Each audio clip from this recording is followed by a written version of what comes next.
Day 16 English ಕಲಿಯಿರಿಯಲ್ಲಿ ಇವತ್ತು ನಾವು only ಎನ್ನುವ ಪದವನ್ನು ಸರಿಯಾಗಿ ವಾಕ್ಯದಲ್ಲಿ ಹೇಗೆ ಬಳಸುವುದು ಅಂತ ಕಲಿಯೋಣ.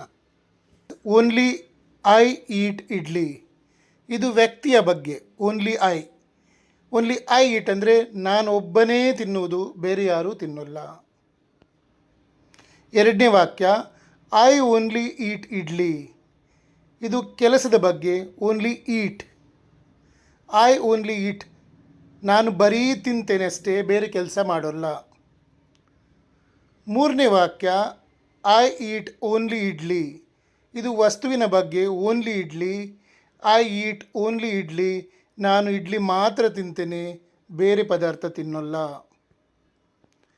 ನಾಲ್ಕನೇ ವಾಕ್ಯ, I eat idli only in the morning, ಇದು ಸಮಯದ ಬಗ್ಗೆ. Only in the morning, I eat only in the morning, ನಾನು ಬೆಳಿಗ್ಗೆ ಮಾತ್ರ ತಿಂತೇನೆ, ಮಧ್ಯಾಹ್ನ ಅಥವಾ ರಾತ್ರಿ ತಿನ್ನೋಲ್ಲ. ಐ ಈಟ್ ಓನ್ಲಿ 2 ಇಡ್ಲೀಸ್, ಇದು ಸಂಖ್ಯೆಯ ಬಗ್ಗೆ. ಓನ್ಲಿ 2, ಐ ಈಟ್ ಓನ್ಲಿ 2, ನಾನು ಕೇವಲ 2 ಇಡ್ಲಿ ಮಾತ್ರ ತಿಂತೇನೆ, 3 ತಿನ್ನೋಲ್ಲ. ಈ ಸೂತ್ರ, ನೀವು ಯಾವುದರ ಬಗ್ಗೆ ಮಾತ್ರ ಎಂದು ಹೇಳಬೇಕೋ ಅದರ ಹಿಂದೆ ಓನ್ಲಿ ಬಳಸಿ.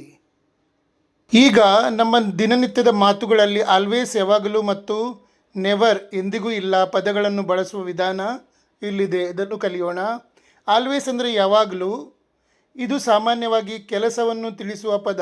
ಅಂದರೆ ವರ್ಬ್ ಅಂದರೆ ಆ್ಯಕ್ಷನ್ ವರ್ಡ್ ಹಿಂದೆ ಬರ್ತದೆ. ಆ್ಯಕ್ಷನ್ ವರ್ಡ್ ವರ್ಬ್ಸ್ ನಾನು ಕೊಡ್ತಾ ಇದ್ದೇನೆ. ಒಂದು ಸಾಧಾರಣ 500-600 ವರ್ಬ್ಸ್ಗಳನ್ನು ಮೊದಲು ಕೊಟ್ಟಿದ್ದೇನೆ.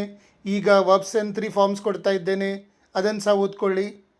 ಆಲ್ವೇಸ್ ಯಾವಾಗಲೂ, ಐ ಆಲ್ವೇಸ್ ಹೆಲ್ಪ್ ಅನ್ನೋದೊಂದು ಕ್ರಿಯಾಪದ, ಅದರ ಹಿಂದೆ ಬಂದಿದೆ. ನಾನು ಯಾವಾಗಲೂ ಸಹಾಯ ಮಾಡ್ತೇನೆ. She always comes late, comes ಅನ್ನೋದೊಂದು ಕ್ರಿಯಾಪದ, ಅವಳು ಯಾವಾಗಲೂ ತಡವಾಗಿ ಬರ್ತಾಳೆ.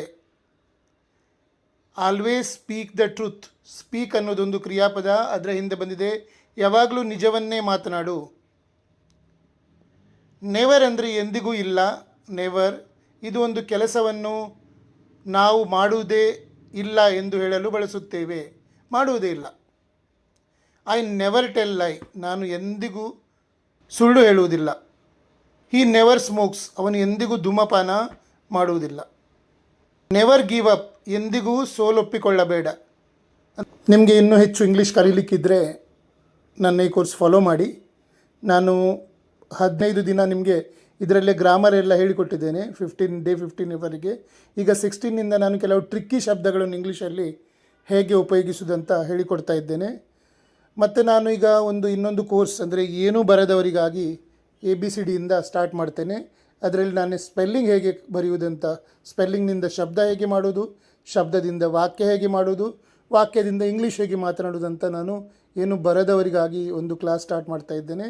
ಅದು ತುಂಬ ದೊಡ್ಡ ಕ್ಲಾಸ್ ಆಗ್ತದೆ, ಯಾಕಂದರೆ ಅಟ್ಲೀಸ್ಟ್ ಅದು 150-200 ರೀಲ್ಸ್ವರೆಗೆ ಆಗ್ಬೋದು ಅಷ್ಟು. ಅದು ಯಾರಿಗಾದರೂ ನನ್ನ ಜೊತೆ ಅಂದರೆ ಕಲೀಲಿಕ್ಕಿದ್ರೆ ನನಗೆ ಸಬ್ಸ್ಕ್ರೈಬ್ ಮಾಡಿ, ಮತ್ತು ಫಾಲೋ ಮತ್ತು ಶೇರ್ ಮಾಡಿ.